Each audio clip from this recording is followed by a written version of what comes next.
First of all, we just take a moment to remember that we are in the presence of God, the womb of creation, the word of life, and the wind of change.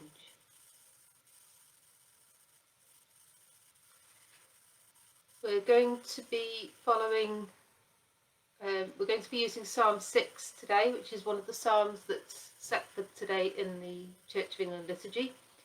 And our main reading is from the first book of Samuel, chapter 20. But we are going to be talking about chapters 17 to 20, so bear with me. I encourage you to go away and read the whole thing at your leisure after we've finished, but our main reading today is chapter 20. And after our reading, as usual, we'll have a chance to have a chat about what we think about what we've heard, and please do put comments in the comment box.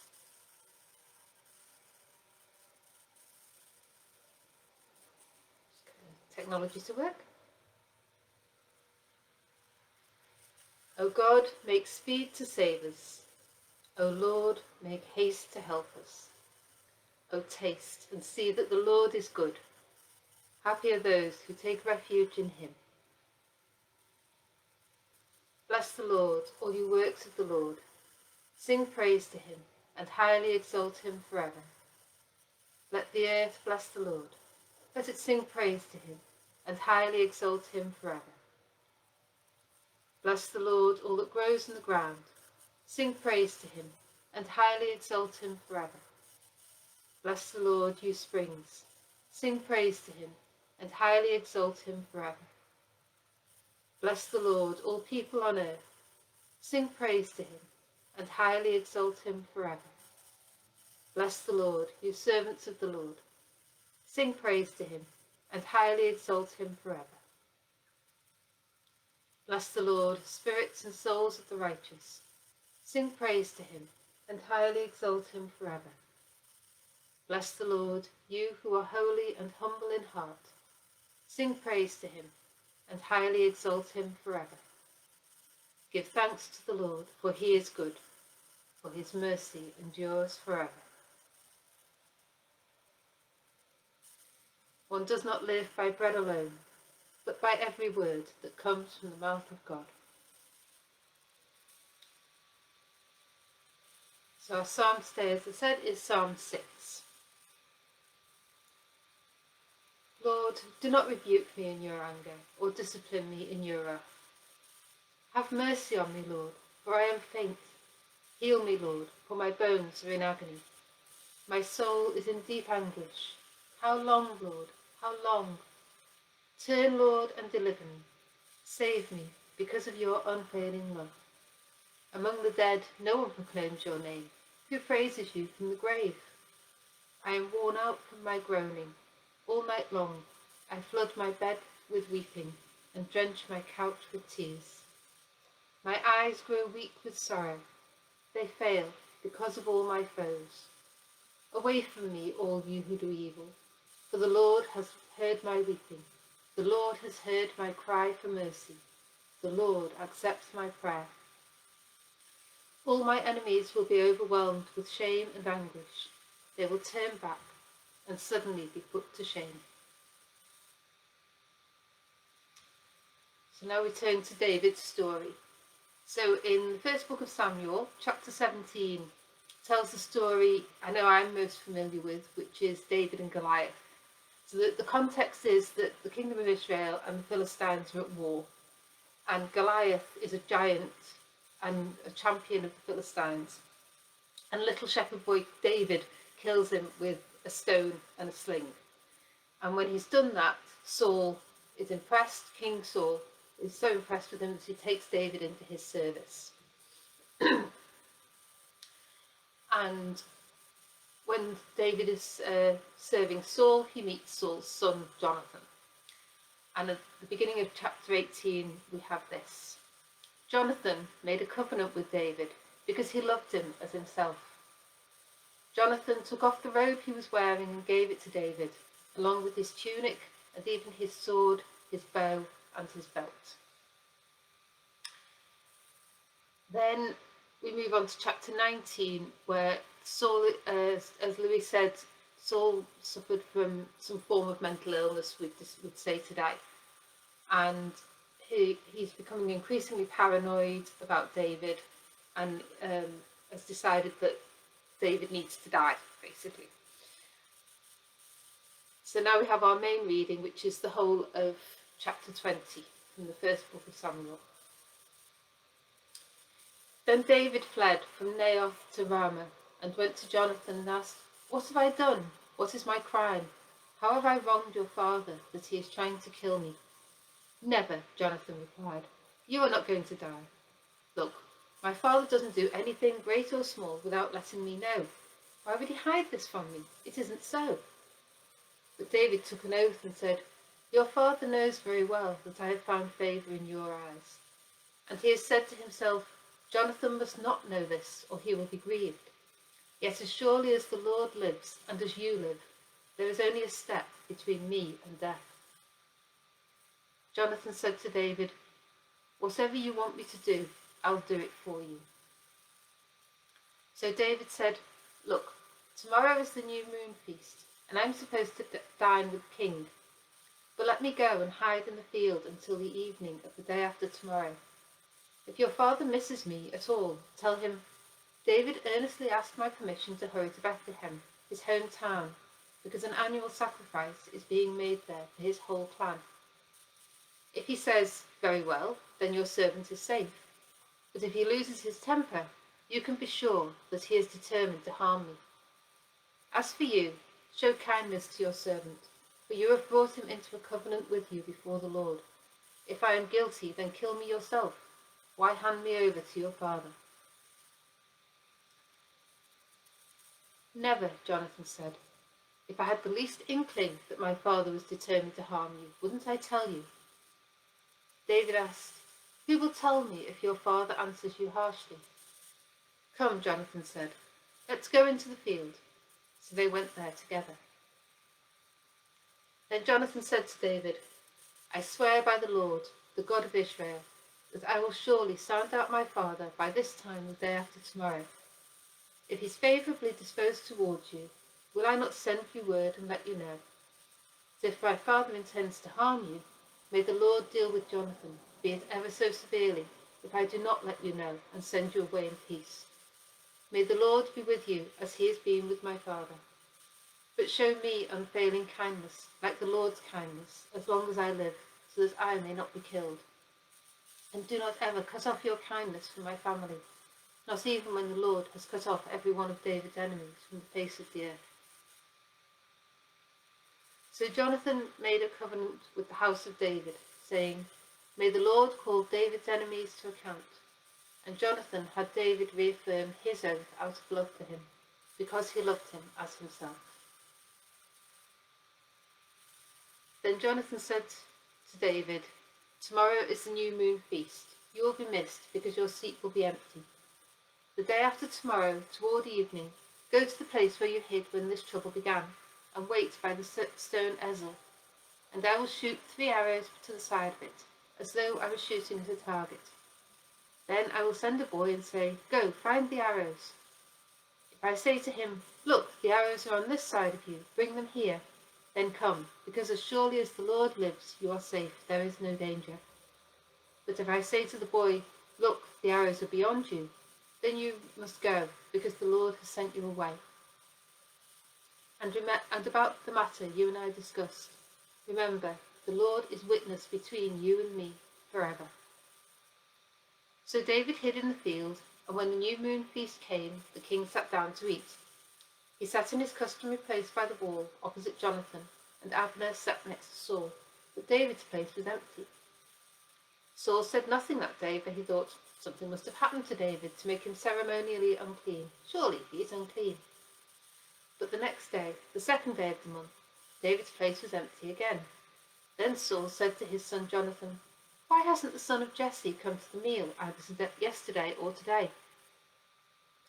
Jonathan answered, "David earnestly asked me for permission to go to Bethlehem.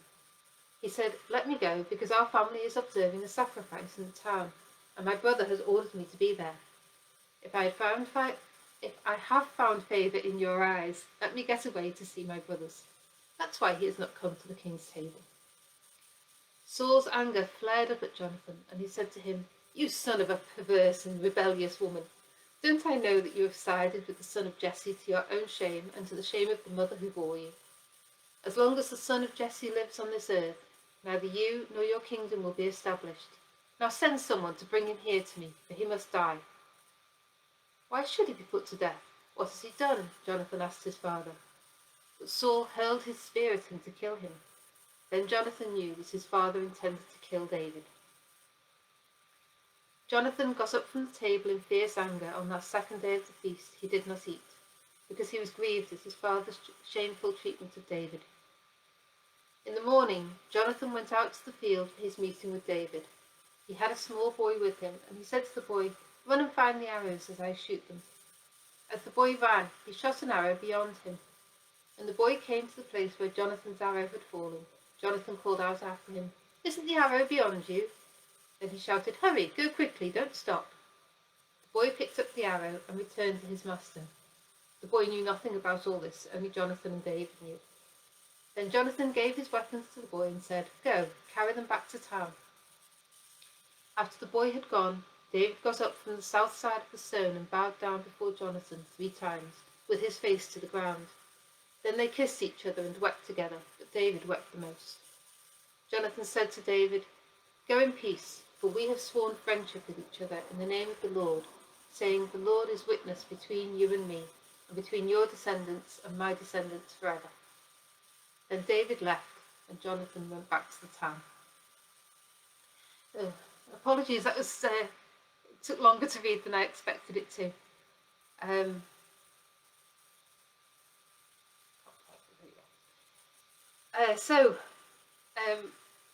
I know when I learned about David and Jonathan when I was younger, I was told they were very good friends. And since then, I've read essays and articles that suggest maybe there was a bit more going on than they were just good friends. But I hadn't really read the passages myself until I was preparing for this, and I thought, oh, yes, they really were more than just very good friends.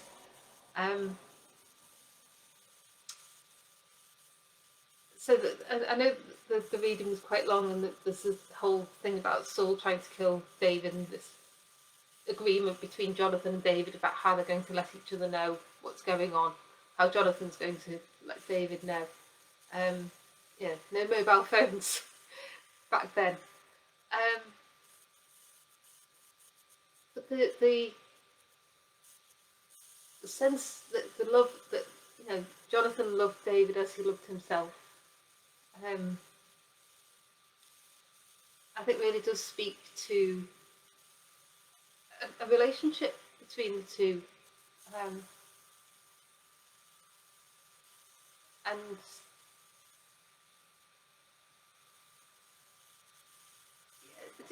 Jonathan doesn't just want to keep David alive.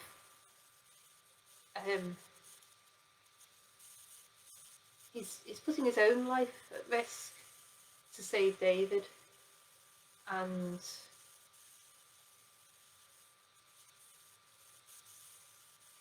I think this.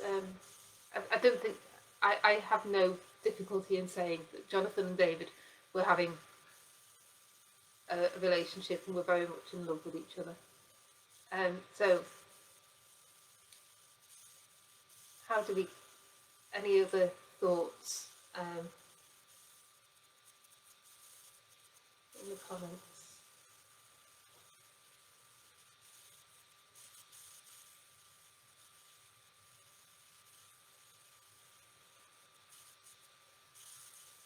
As Louis says, the power of love.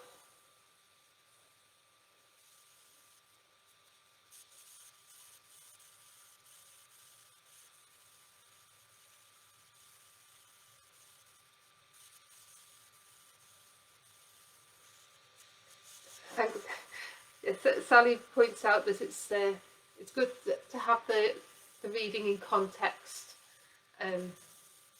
So I do apologise that it was a long reading, but as Sally points out, it's important to get the whole story and to understand what rather than trying to chop bits out.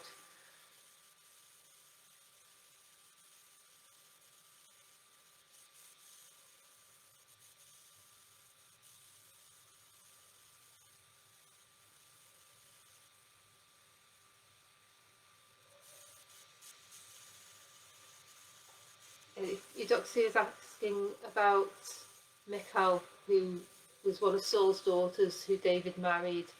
I'm afraid I don't know what happened to her either. So if maybe if we all go and read the first book of Samuel, we'll know more about David's story and his wife.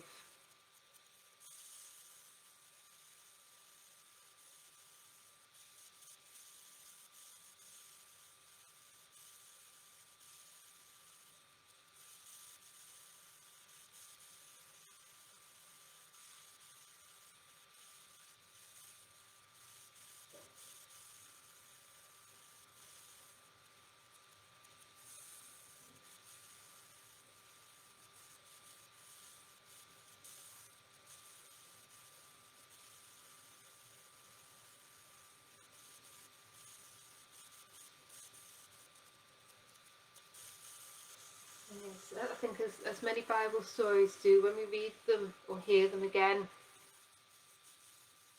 sometimes they strike us in a new way, and we need time to absorb that and just let that sit with us. Maybe read it again yourself. As I say, I'd encourage you to read the whole. Certainly, that to get the context of David and Saul and Jonathan and how they met and how their relationship formed. I'd go back to chapter 17 in first book of Samuel and just read it. Let it sit with you. Ponder it in your heart. And see how that then speaks to you in your life and how you want to take that forward.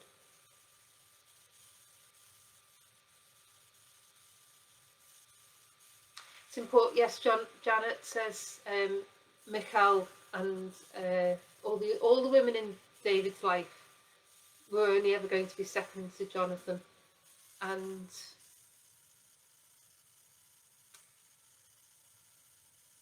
that's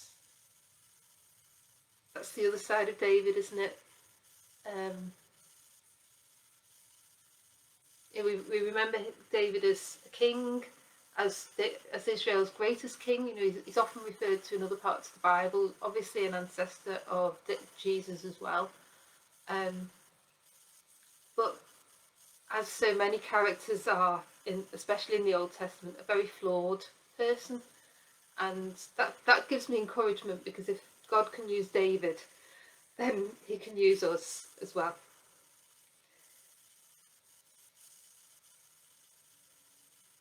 I'm going to move us on to our time of prayer. If there are any prayers that you would especially like to mention, then please do put them in the comments and we'll pray them together.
We draw our prayers together in the words of today's collect.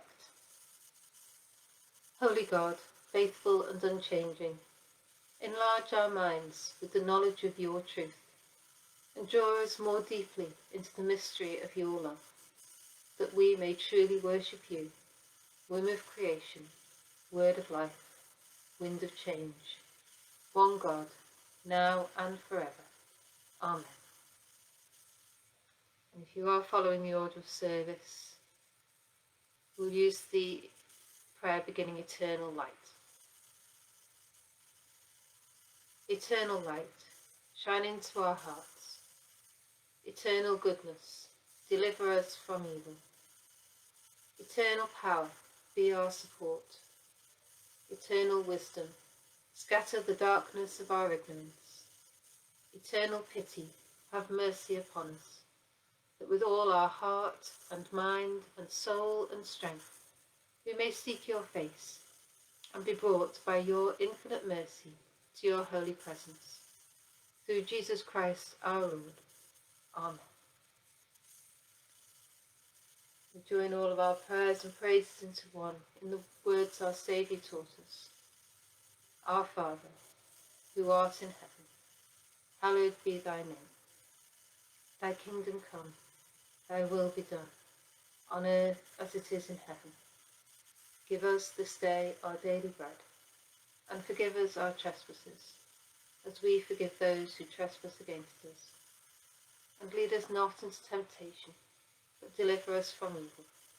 For thine is the kingdom, the power and the glory, for ever and ever. Amen. God be in my head and in my understanding.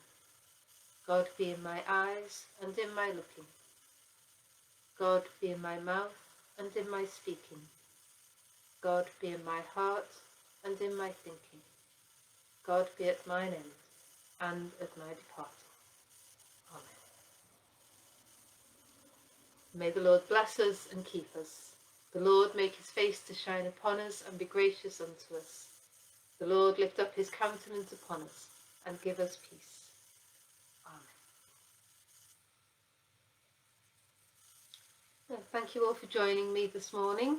Miranda's back tomorrow with our usual morning prayer service using our new liturgy that we're going to be using from Trinity Sunday onwards. Next week on Tuesday, Paul will be leading the Taste of God service, looking at David and Bathsheba, another one of the women in David's life who had a bit of a rough deal. So go with my love and have a great day.